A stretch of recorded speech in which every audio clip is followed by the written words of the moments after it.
In this video, we are going to find x and y such that the absolute value of x plus y plus the absolute value of 1 minus x equals 6.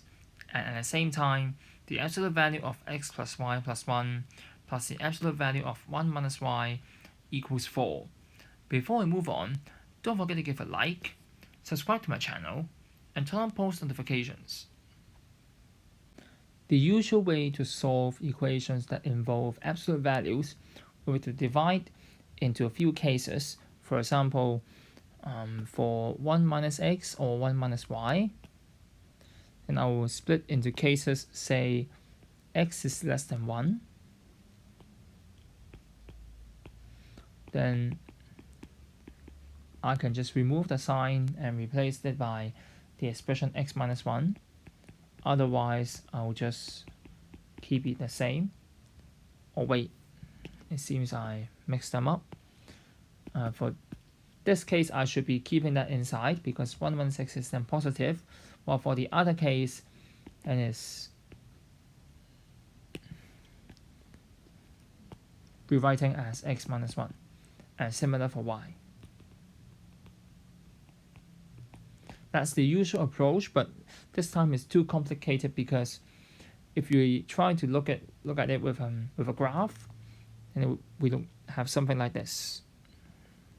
So here are the axes. We have x and y equals 1 that look like this.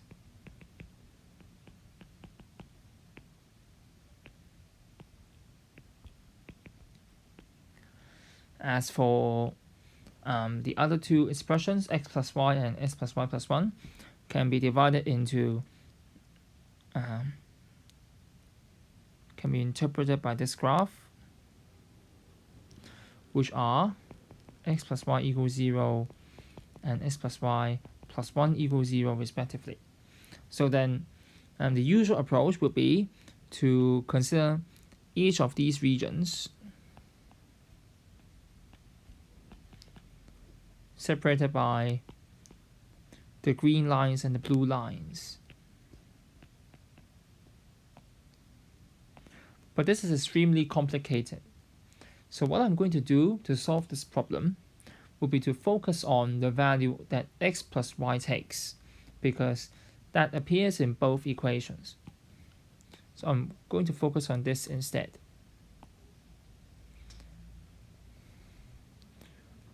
A graphical way to interpret this would be to shift this green line along the same direction. So then x plus y will take different values, and then we will see what kind of solutions we can find along each of these lines. To do this, I'm going to let k to be x plus y. And looking at the equations above, we have, for each equation, we have two absolute values added together to be equal to some positive integer. So to establish, I'm going to first establish a bound on x plus y. To do this, I'm going to say that apart from the terms that contain x plus y, these absolute values must be non-negative. That's by definition of the absolute value. So from this, we can say that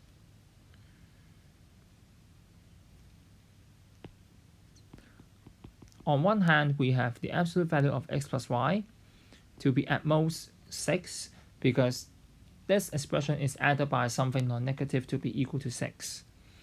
And at the same time,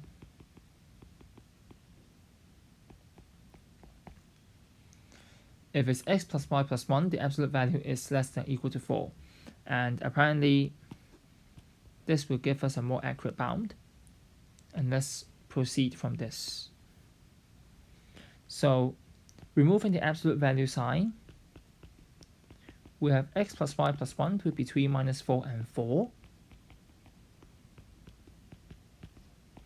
And x plus y is now between minus 5 and 3. So let's see what happens when x plus y take each of these values. Since the expressions that contain x plus y are the absolute value of x plus y and the absolute value of x plus y plus 1, they change signs, as in from minus to plus when x plus y takes either less than or larger than minus 1 or less than or larger than 0.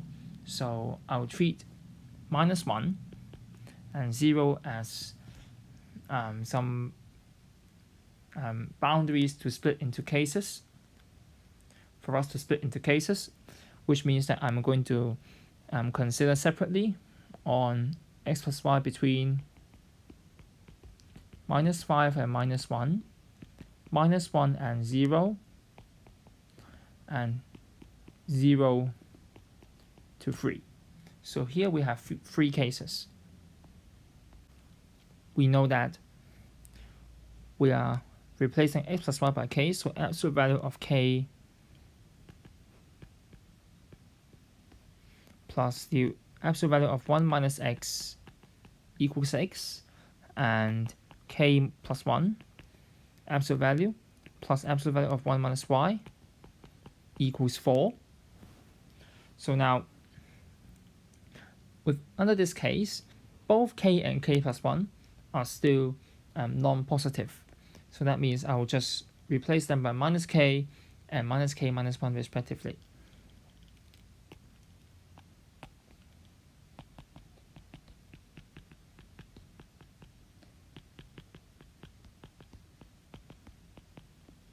So now, from the first equation, I'll have one absolute value of 1 minus x equals 6 plus k. So write it more formally, I would say from 1. And then from 2, I will have minus k minus 1 plus the absolute value of 1 minus y equals 4. And this absolute value will then equal to k plus 5. So then from this we can say 1 minus x is either 6 plus k or minus of it, which is minus k minus x. And from the second equation, 1 minus y is either k plus 5 or minus k minus 5. Or I can rewrite this with k going first. So now I have 4 possible cases for solving x and y. So from x we have either minus k minus 5 or k plus 7. And for y we have either minus k minus 4 or k plus 6. So now we have these 4 possibilities. Then I'm going to add them and replace x plus y by k. To do this, x plus y takes 4 possible values. So it's either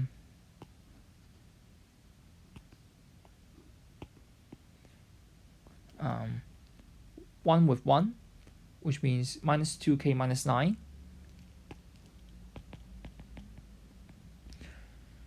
or taking the first possible value for x and the second possible value for y, or reversing the order, then I'll have either 1 or 3. And lastly, for the last case, I'll just add k plus 7 and k plus 6, which is 2k plus 13. And this sum is equal to k, so we can solve for k. So it's either minus 3 or 1 or 3 or minus 13. And you can see that because I've restricted k to between minus 5 and minus 1. So this is the only possible case, which means case is minus 3. So then from this we can tell that therefore x and y should be 3 minus 5, which is minus 2, and y is 3 minus 4, which is minus 1. So now, from this case, we have one pair of solution.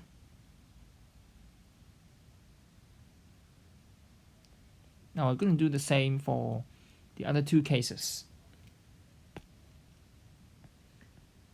I'm just going to zoom that out so you can see that more clearly. Now for the second case, I've assumed that k is between minus 1 and 0. Now this time is a bit different. Is that for the system that we're given, k is still negative, so for the first equation I will still write it as minus k plus the absolute value of 1 minus x equals 6. While for the second equation, now k plus 1 becomes positive because it's between 0 and 1.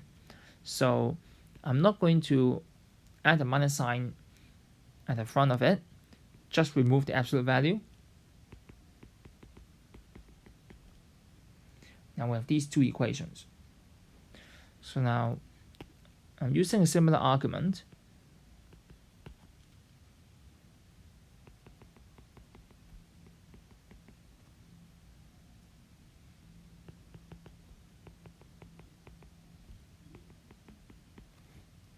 We have x to take these two possible expressions in terms of k. As for from 2, we have to do it again.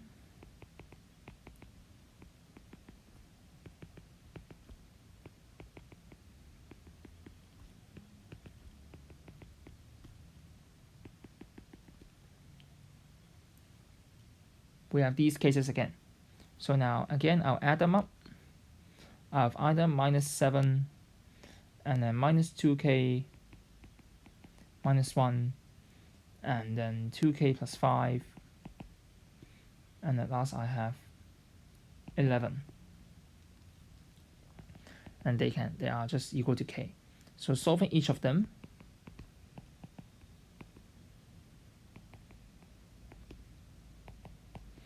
only the second case is correct. K is minus 1/3 because I've assumed that k is between minus 1 and 0. So from this is actually taken from minus k minus 5 and 4 minus k. So then that means x equals 1/3 minus 5 equals minus 14/3, and y equals 4 minus negative 1/3, and that's 13/3. So that's the second pair of solutions. Lastly, I'm going to settle the third case, which is when x plus y is between 0 and 3. Now for this case, both k and k plus 1 are now positive, so I'll not add any minus signs at the front.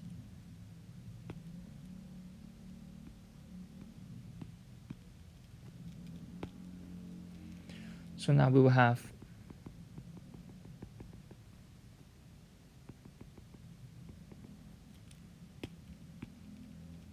k plus absolute value of 1 minus x equals 6, and k plus 1 plus absolute value of 1 minus y equals 4. So from the first equation,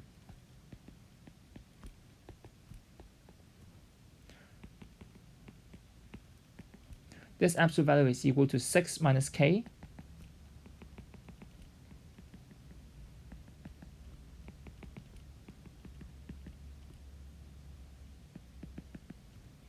x is equal to either k minus 5 or 7 minus k. And as for the second equation, they're basically the same from what we did in the second case, so I'll just copy.